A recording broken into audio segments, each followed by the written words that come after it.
Gérard regardait impatiemment sa montre. Anne devait arriver d'un moment à l'autre. Il avait quitté le travail plus tôt afin de lui préparer une surprise pour leurs 10 ans de vie commune. Le four dans la cuisine a claqué. Donc, le canard aux pommes était déjà prêt. Gérard a jeté un coup d'œil sur la table joliment dressée et sourit satisfait. Il avait réussi à tout préparer à temps. Anne était en retard d'1 heure. Chérie, je suis désolé, pardon. C'était l'anniversaire de Julie au service de la comptabilité aujourd'hui et il n'était pas pratique de partir plus tôt. Ne sois pas fâché, mon amour. Oh, tu as tout fait toi-même? Tu es vraiment formidable. Allons, allons, mettons-nous vite à table. Ensuite, ils ont regardé un film ensemble et Gérard, en caressant les boucles de sa femme, a pensé qu'elle avait toujours été si excentrique, insouciante et joyeuse. Tu imagines, Anne, dit-il, nous sommes ensemble depuis 10 ans déjà, mais je me souviens de notre première rencontre comme si c'était hier. On n'oubliera jamais ça. C'est elle exclamait en riant. Nous avons été tellement trempés sous la pluie que j'ai attrapé un rhume. Et tu es venu me rendre visite pendant 1 semaine, apportant de la confiture de framboises et des oranges à la place des bouquets et des chocolats.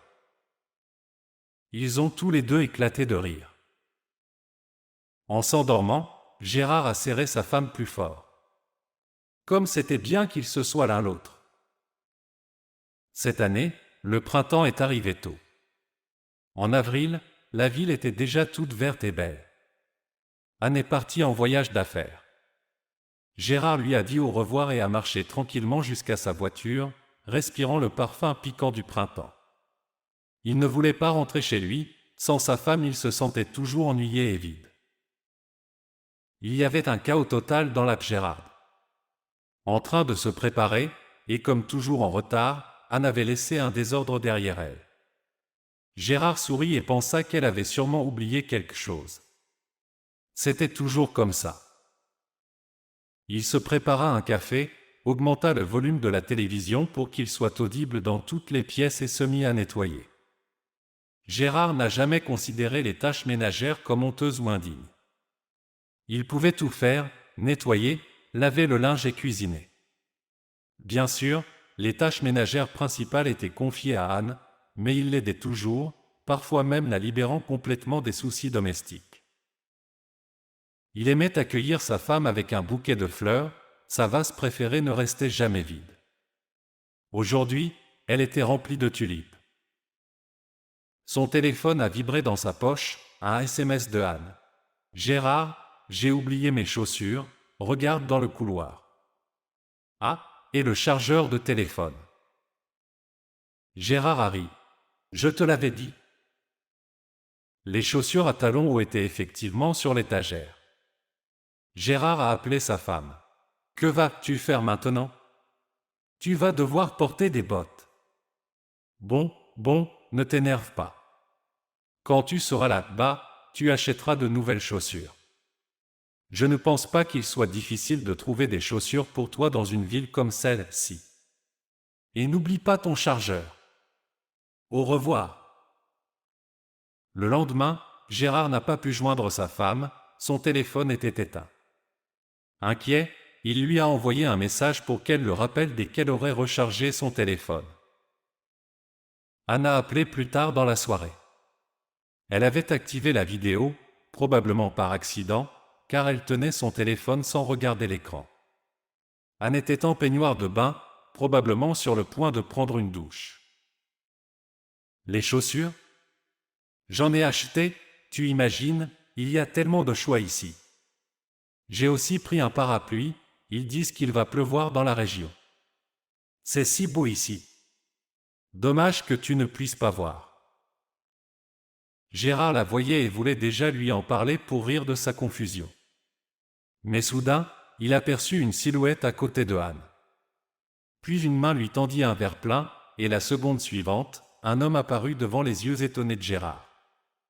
Il avait déjà vu ce visage sur le profil de Anne sur les réseaux sociaux. Elle avait expliqué alors qu'ils avaient grandi dans la même cour et qu'ils s'étaient retrouvés par hasard des années plus tard sur Internet. Gérard a été pris de tremblement, il a crié. « Toi!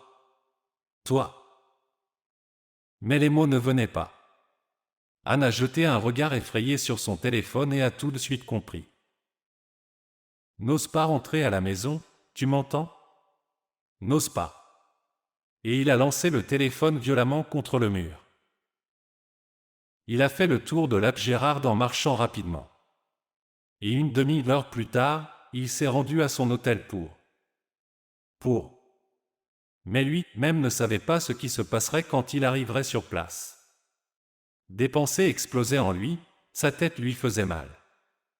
Et maintenant, il a commencé à pleuvoir et il fera bientôt complètement sombre. Gérard savait dans quel hôtel Anne avait séjourné. Il savait qu'il ne pourrait pas se contenir. Il savait qu'il ferait mieux de faire demi-tour, mais il appuyait obstinément sur la pédale d'accélérateur, scrutant les ténèbres qui tombaient sur la ville. En traversant une petite ville et en ralentissant avant un virage, Gérard a brusquement appuyé sur la pédale de frein pour éviter de heurter une femme qui a failli se jeter sous ses roues. Maintenant, elle se tenait là, appuyée lourdement contre le capot de sa voiture. « J'ai heurté, je n'ai pas pu freiner. J'ai heurté. » a traversé l'esprit de Gérard. Mais déjà une seconde plus tard, il est sorti de sa voiture et a crié. « Vous en avez assez de vivre ?» Et il a difficilement retenu la femme qui était tombée dans ses bras. Elle a chuchoté. « Aidez-moi, je suis en train d'accoucher » et a perdu connaissance. Gérard a été déconcerté. Il se tenait au milieu de la route déserte avec une femme inconnue dans ses bras et ne savait pas quoi faire maintenant. Mais la brève stupeur a été remplacée par une résolution qui venait d'on ne sait où. Gérard a essayé de ramener la femme à ses esprits, en la tapotant sur les joues, en la secouant légèrement par les épaules, et a vu que ses simples actions l'aidaient. Gérard a finalement réussi à faire asseoir la nouvelle connaissance à l'arrière de sa voiture. « Tenez bon, je vous emmène à l'hôpital tout de suite. » Comment avez-vous pu vous retrouver dans une telle situation? Le vent s'est levé, la pluie froide a claqué contre la voiture. Gérard a compris qu'il ferait mieux de rentrer dans sa ville, d'autant plus qu'il n'était qu'à 30 km de là. Mais après 5 minutes, il a entendu un fort gémissement. « Je suis en train d'accoucher. » Ce qui s'est passé ensuite, Gérard ne l'a vu que dans les films. Oui, ce soir-là, sur une route de campagne, il a aidé à mettre au monde et a même coupé le cordon ombilical lui-même un petit garçon. Étrangement, Gérard n'avait plus peur de rien. Il a agi avec clarté et assurance. Il ne savait pas d'où cela venait pour lui, un citadin, et il a toujours été étonné par cela, mais pas cette nuit-là. Gérard a enveloppé le nouveau-né dans sa chemise et l'a emmené avec sa mère à la maternité. L'homme n'est rentré chez lui qu'à minuit. Fatigué, vidé, mais pour une raison quelconque heureux. Il a pris une douche et s'est couché, faisant son lit sur le canapé du salon. La situation avec Anne était complètement sortie de sa tête et l'aventure routière occupait maintenant toutes ses pensées. Gérard a toujours voulu avoir des enfants. Il a toujours envié ses collègues qui parlaient de partir en pique-nique avec leur famille, de visiter des zoos avec leurs enfants, ou simplement de se promener. Olivier a déjà des petits-enfants avec qui il va à la pêche. Gérard était captivé lorsque celui-ci parlait de sa grande famille. Mais Anne ne voulait rien entendre parler d'enfants. « Gérard, disait-elle, qu'est-ce que c'est que nos années? Pourrais-je te faire avoir au moins une douzaine d'enfants, mais d'abord vivons pour nous. Regarde, Lisa en a 3, et alors? Elle ne peut même pas sortir n'importe où. Nous l'avons rencontrée une fois au centre commercial, j'ai acheté un haut, elle a acheté des jouets pour enfants, j'ai acheté des produits cosmétiques, elle a acheté des couches. Et quelle vie est cela? Elle n'a même rien acheté pour elle-même, mais elle a rempli un chariot de produits alimentaires. Bien sûr, comment nourrir une telle tribu? Non, mais qu'est-ce que tu veux? Tu veux que je sois comme elle, une grosse femme, couverte de bébés qui pleurent. Puis elle ajoutait conciliante. Ne vous fâchez pas, nous allons sûrement avoir un bébé. Juste plus tard. D'accord. Les années ont passé, mais cela ne s'est jamais produit, et Gérard s'est résigné. Il aimait Anne, pardonnant tous ses caprices. Il a pardonné jusqu'à ce qu'il n'en puisse plus, pensa-t-il avec méchanceté. Puis il se souvint à nouveau du nouveau, né dans ses bras. Le bébé s'était agité, avait émis un petit son, puis avait crié. Il a essuyé le visage du petit avec un morceau de coton humide et l'a tendu à sa mère, qui l'a mis contre sa poitrine. Étrange, pensa Gérard, je ne sais même pas comment il s'appelle. C'est dommage, j'aimerais revoir son fils. Avec ces pensées, Gérard s'est endormi. Vers 11 heures, le téléphone sonna et il mit du temps à comprendre qui appelait et ce qu'il voulait de lui. Ce n'est que quelques minutes plus tard que la situation s'est éclaircie. C'était une infirmière de la maternité qui avait enregistré son numéro de téléphone par précaution hier. Vous comprenez, dit-elle avec agitation, votre femme veut partir et abandonner l'enfant. Comment est-ce possible? Vous êtes des adultes après tout. Elle n'est pas ma femme. Quelle différence cela fait-il? Qu'est-ce que cela a à voir? Ce n'est pas la faute de l'enfant. C'est un petit garçon fort et mignon. C'est votre fils, vous comprenez?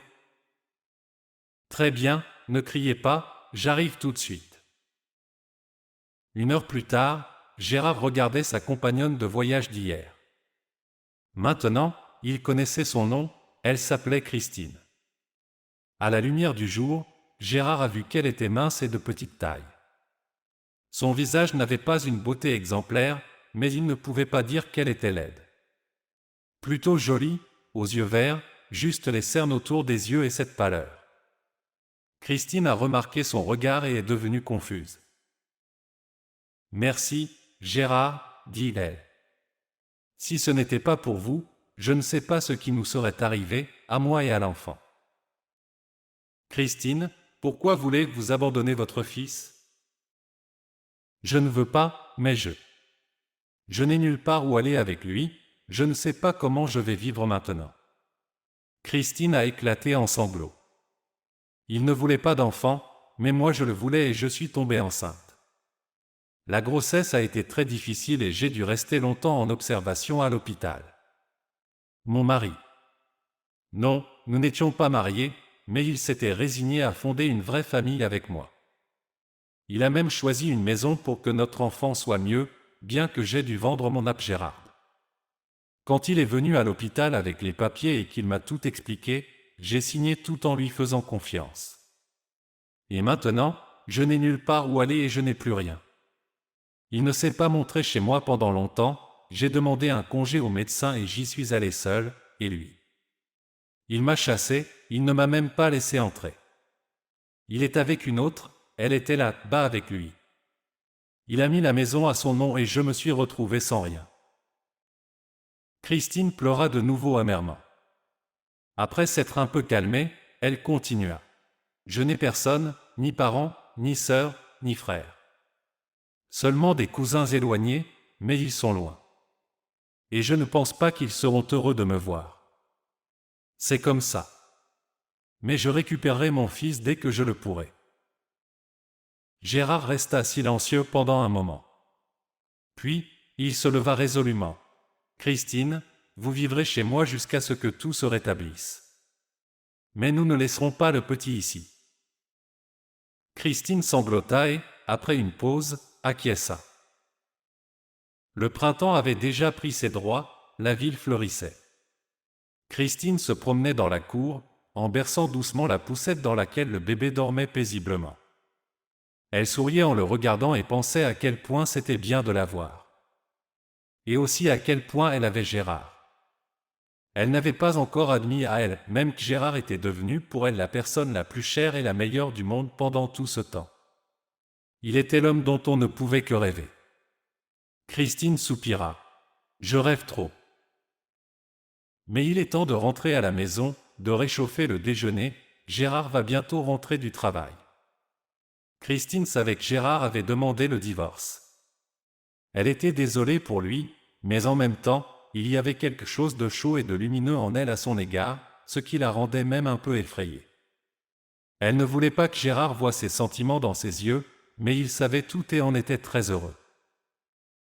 Il s'approcha d'elle si discrètement que Christine sursauta de surprise. Ils échangèrent des phrases habituelles lorsqu'ils se retrouvent, sourirent l'un à l'autre et il l'aida à monter la poussette dans les escaliers. Étrangement, c'est avec Christine que Gérard se sentait comme jamais auparavant. Ils étaient très similaires même dans les petits détails quotidiens et ne se gênaient pas du tout l'un l'autre.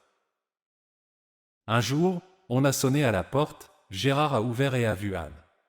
« Gérard, je veux revenir. »« Pardonne-moi, entends-tu ? » ?»« J'ai pardonné, depuis longtemps, depuis que j'ai rencontré Christine. »« Adieu, Anne. Sois heureuse. »« Gérard, de quoi parles-tu ? Nous étions si heureux ensemble. Thomas était juste une distraction, faible et sans importance, tu comprends ? Je l'ai quitté depuis longtemps. J'ai réalisé que je n'avais besoin que de toi. Maintenant, je n'ai besoin que d'elle. Gérard s'est retourné, a appelé Christine. Elle est sortie timidement de la cuisine. Voici, Gérard a pris la main de Christine, tu vois ? Rien ne peut être récupéré. J'aime cette femme. Anne s'est retournée et, la tête basse, est sortie de l'app Gérard. Christine a levé les yeux vers Gérard. Est-ce vrai ? Gérard a souri. Oui, c'est vrai. Je suis sûr que tu es la meilleure femme sur terre. Il l'a serrée contre lui, puis l'a embrassée. Épouse-moi, Christine, je t'aime tellement. Et moi aussi je t'aime, a dit la femme heureuse en levant des yeux rayonnants sur lui. Beaucoup, beaucoup. Allons, tu entends, notre fille nous appelle, il doit avoir faim.